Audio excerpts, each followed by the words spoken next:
si Jade Buhoy, hatid sa inyo ang mga pinakamainit na balita sa bansa. Dito sa News Force.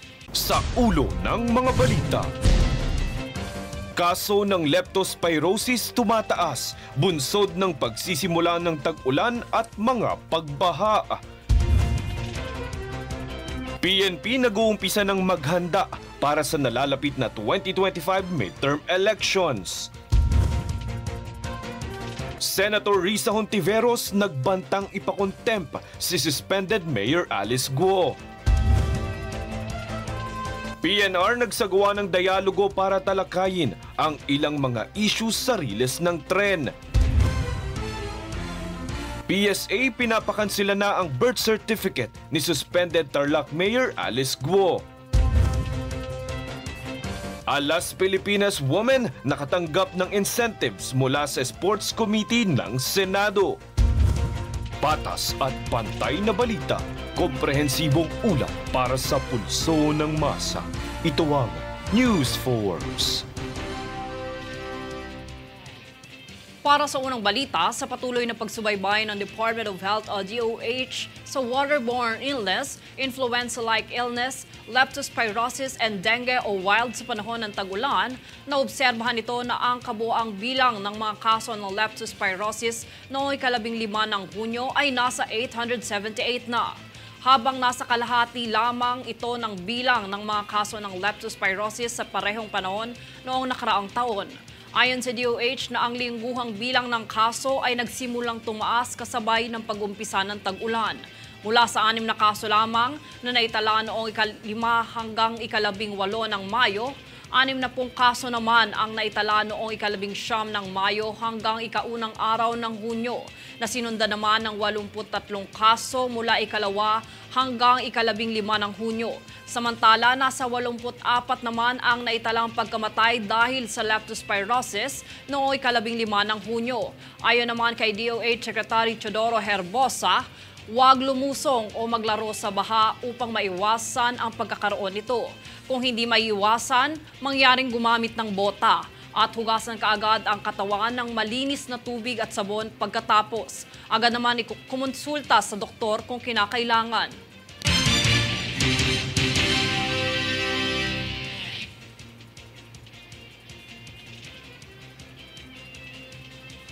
Naghanda ng Philippine National Police o PNP ng ilang mga aktibidad at operasyon para sa nalalapit na 2025 midterm elections ngayong taon. Makibalita tayo ulit sa eleksyon, updates mula kay Danizel Lopez. Inumpisa na ng Philippine National Police o PNP ang paghahanda sa 2025 midterm elections kung saan nakatuon ito sa pagsisiguro na walang sindikato at mga loose firearm ang magkakalat sa kaganapan. Ayon sa direktiba ni PNP Chief Police General Romel Francisco Marbil, paiigtingin ng kapulisan ang mahigpit na pagbabantay sa mga tinaguriang hotspot areas upang hindi makalusot ang mga ito sa kanilang iligal na gawain. Itataguyod din ng PNP ang mga programa na magbibigay kamalayan sa publiko ukol sa paggawa ng sapat na aksyon gaya ng pagbibigay alam kaagad sa mga otoridad ng mga hindi kanais-nais at hindi naaayon na gawain sa ilalim ng batas. Tiniyak din ng PNP na sapat ang presensya ng mga pulis na magbabantay sa election areas of concern ng Commission on Elections o COMELEC. Danizel Lopez nag-uulat para sa One Media Network.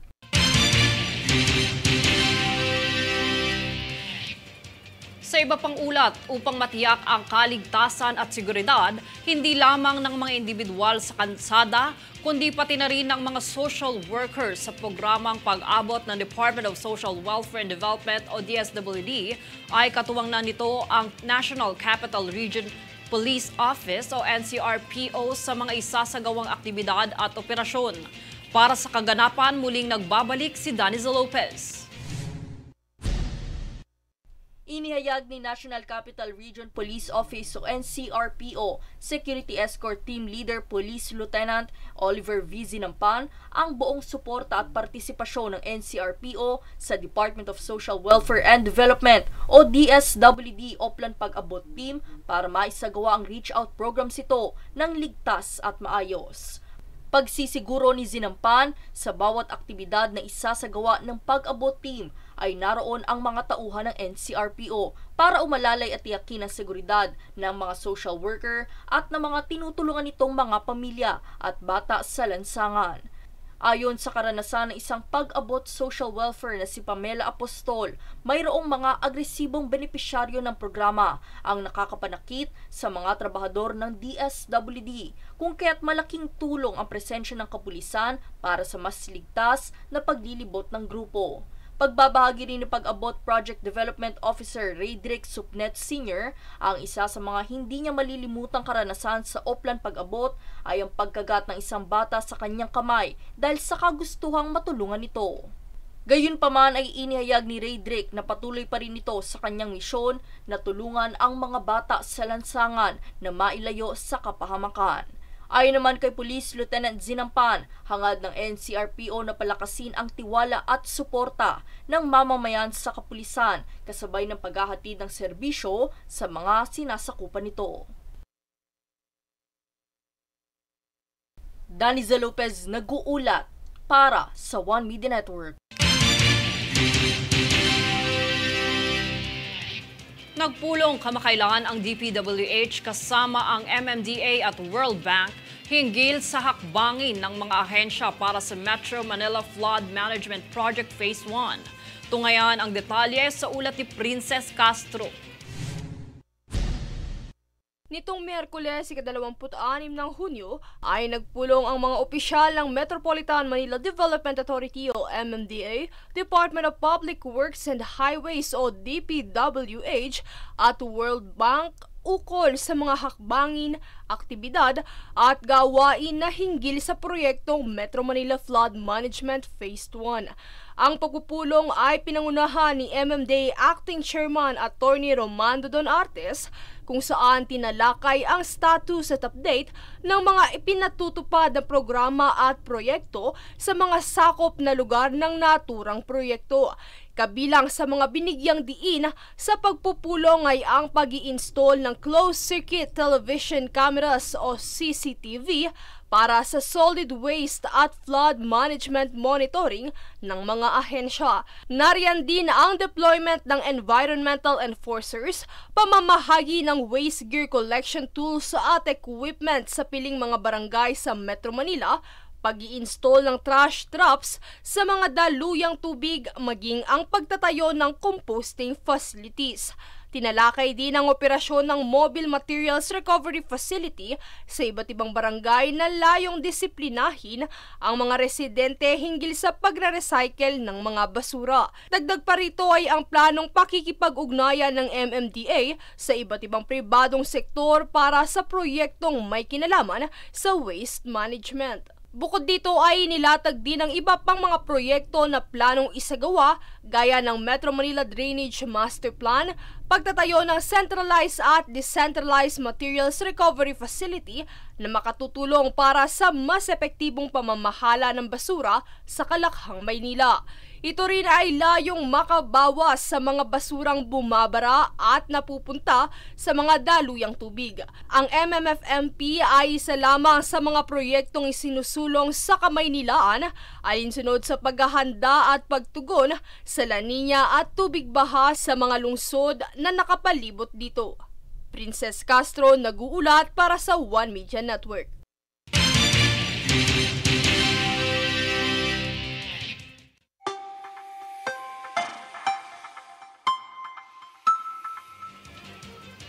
Para sa lagay ng panahon, mananaig sa buong kapuluan ang low pressure area, intertropical convergence zone at easterlies. Dahil ito asahan ang maulap na kalangitan na may kalat-kalat na pag-ulan at pagkidlat pagkulog sa Dinagat Islands, Visayas, Mimaropa, Bicol Region, Quezon, Laguna at Rizal. Habang maulap na kalangitan na may kalat-kalat na pag-ulan at pagkidlat pagkulog naman sa probinsya ng Aurora at Quirino.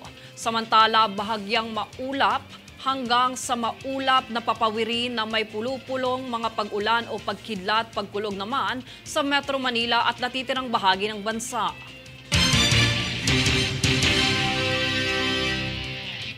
Susunod sa News Force. DDG pinahalahok ang mga TNVS driver sa World Drug Day at kampanya sa kaligtasan sa kalsada.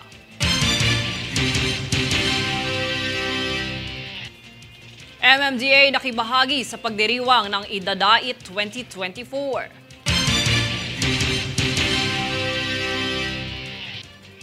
Senadora Risa Ontiveros nagbantang ipakontempt si suspended Mayor Alice Guo. Manatiling nakatutok para sa higit pang mga balita sa pagbabalik ng News Force.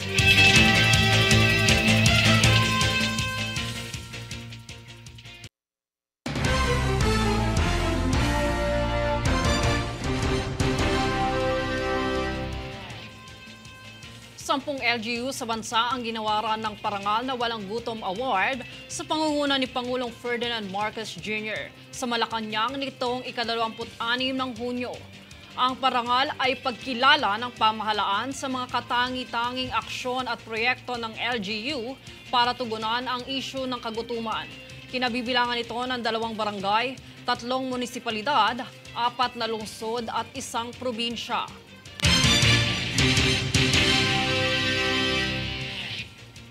Samantala, nagbanta si Senadora Risa Ontiveros na ipapasight in contempt niya si suspended Bambam Tarlac Mayor Alice Guo. Ito ay kung hindi muling dadalo si Guo sa susunod na pagdinig kaugnay ng patuloy na investigasyon ng Senado sa kanyang pagkakakilanlan at koneksyon sa mga iligal na pogo sa Tarlac.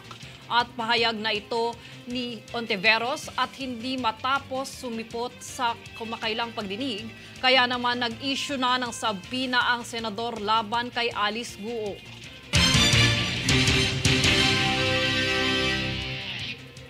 Nitong kamakailan lang ay pinasinayaan ng Department of Health o DOH ang unang bagong urgent care and ambulatory service o Bukas Center sa Santo Tomas, Pampanga, kasama ang Ambassador of Republic of Korea to the Philippines si Lee Sang-hwa. Ang Bukas Center na ito sa Jose B. Lingad Memorial General Hospital o JBLMGH Ambulatory Surgical and Multi-Specialty Center ay nagbigay ng hanay ng mga serbisyo sa pangangalagang pangkalusugan. Habang kinikilala ang primary care services na inalok ng Bukas Center, ay pinaabot naman ni Ambassador Lee ang kanyang pagpapahalaga sa Pilipinas para sa alyansa sa pagitan ng 2 bansa para sa pagpapabuti sa mga serbisyong ito. Bukod pa rito ay pinangako nito ang suporta sa mga pagbabahagi ng mga healthcare advancement mula South Korea.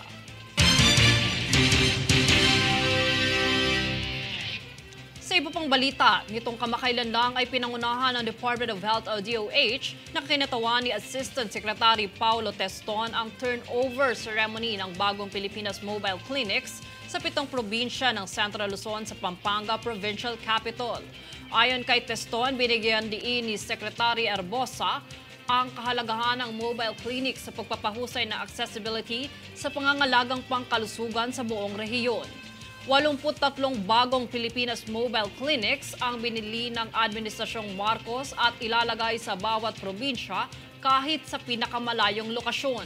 Ayon sa DOH, ang pagsisikap na ito ay naglalayong paigtingin ang accessibility sa pangangalagang pangkalusugan sa pamamagitan ng pagpapabuti ng mga kapasidad sa pagpapatakbo ng mga unit ng lokal na pamahalaan. Hindi bababa sa 7 miyembro ng Communist Terrorist Group o CTG ang napatay sa armadong engkwentro sa mga sundalo ng 84th Infantry Battalion ng Philippine Army sa Barangay Malbang, Pantabangan sa Nueva Ecija nitong kamakailan lang. Naganap ang operasyon matapos magsagawa ng hot pursuit ang mga sundalo kasunod ng aerial operation na idanaos sa Barangay Abuyo, Alfonso Castaneda, Nueva Vizcaya noong ika-20 ng Hunyo. Na-recover sa engkwentro ang 3 M14 rifles, 6 na M16 rifles, isang M16 with M203 attached rifle, isang low-powered firearm, subversibong dokumento at personal na gamit mula sa encounter site.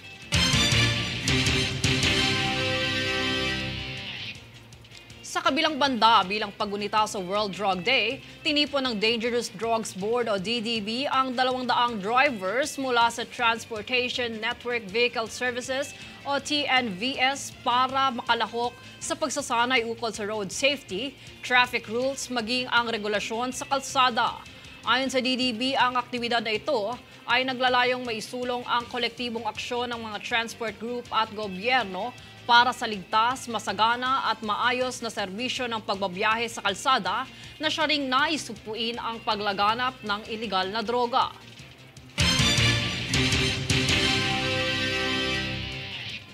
Kasama ang mga barangay at lokal na pamahalaan na sakop sa ruta ng tren mula Camarines Sur hanggang Albay ay tinalakay ni Philippine National Railways o PNR Officer in Charge General Manager Attorney Celeste Lauta ang mga dapat gawin sa pagpapabuti ng daloy ng biyahe. Kabilang sa pinag-uusapan sa dialogo ay ang issue ng right-of-way ng PNR, mga crossings na hindi pinahihintulutan at iligal na konstruksyon sa lupa. Layo ng PNR na panatilihin ang kaligtasan at seguridad ng bawat pasahero at mas maging komportable ang biyahe nito.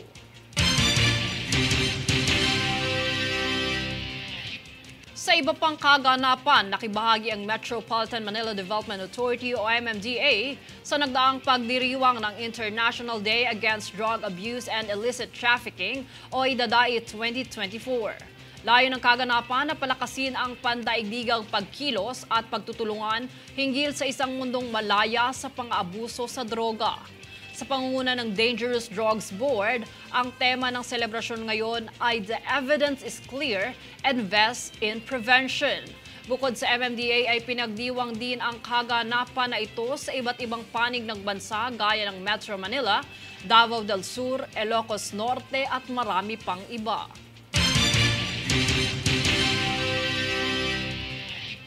Susunod sa News Force. BOC, AMLC at BSP nagsagawa ng inspeksyon sa NAIA laban sa money laundering. PSA pinapakansela na ang birth certificate ni suspended Tarlac Mayor Alice Guo.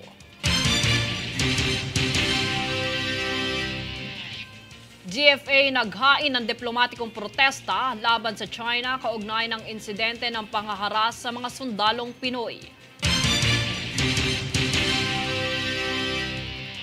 Manatiling nakatutok para sa higit pang mga balita sa pagbabalik ng News Force.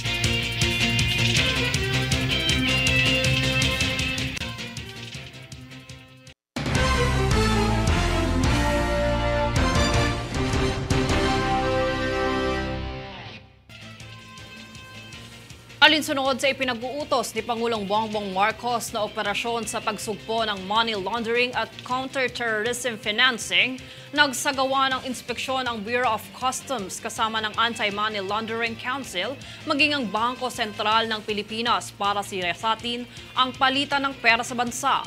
Ang detalye tutukan sa ulat na ito.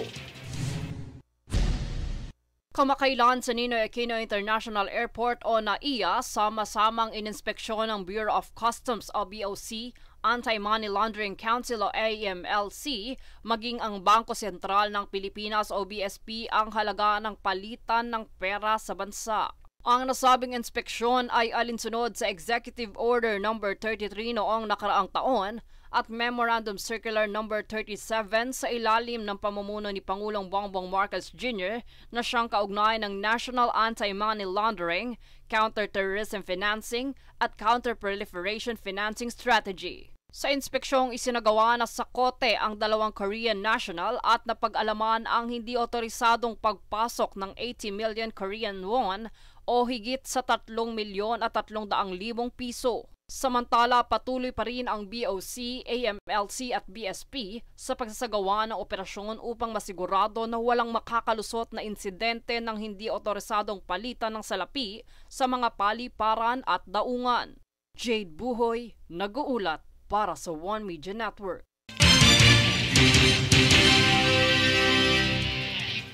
Sa kabilang dako, nagsagawa ng konsultasyon ang Department of Agriculture o DA para sa kasunduan ng pagpapatayo ng onion cold storage facility sa Pampanga.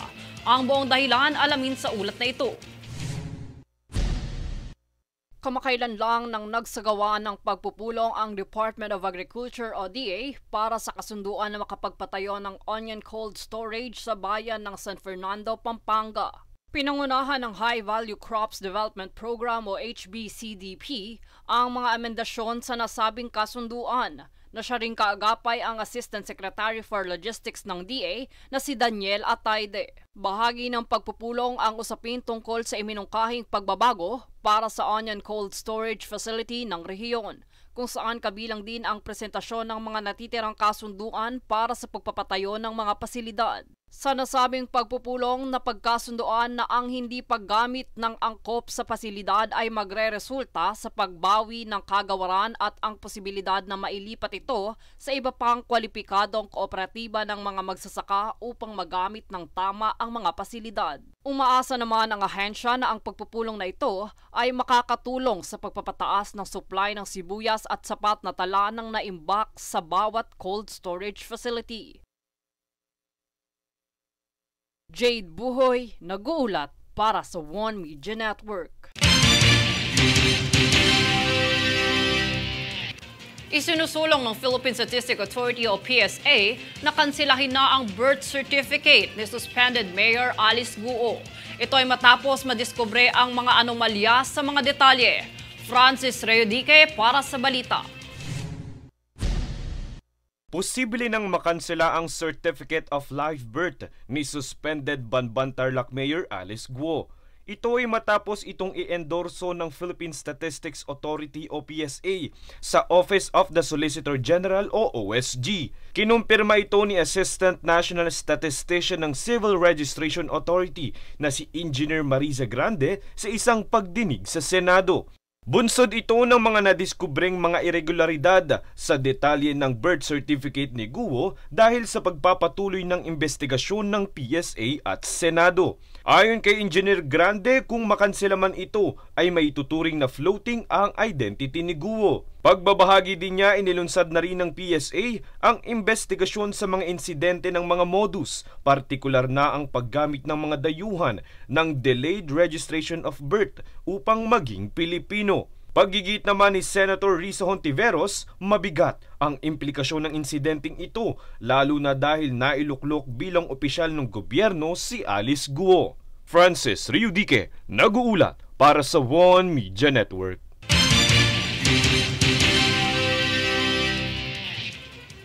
Naghain ng diplomatikong protesta ang Pilipinas laban sa China kaugnay ng insidente ng pangaharas sa mga sundalong Pinoy nang kamakailang magsagawa ito ng ROAR mission sa Ayungin Shoal.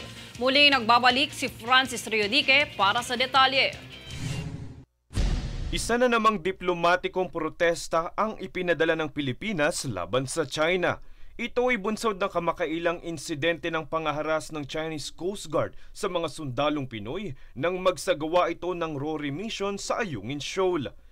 Kinumpirma ang pagpapadala ng protesta ni Foreign Affairs Secretary Enrique Manalo sa isang international media conference. Isiniwalat ni Manalo na nakipag-ugnay na ito kay Chinese Ambassador Wang Shilian, ngunit hindi niya idinetalye ang kanilang naging usapan. Matatanda ang sinabi ni DFA Undersecretary Maria Teresa Lazaro na posibleng ipatawag si Ambassador Wang Shilian dahil sa nakaraang insidenteng naputulan ng daliri ang isang sundalong Navy.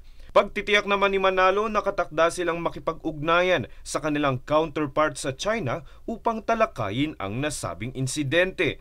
Sentimiento pa niya, dapat idaan sa pag-uusap ang patuloy na tensyon sa West Philippine Sea. Francis Reyodique, nag-uulat para sa One Media Network.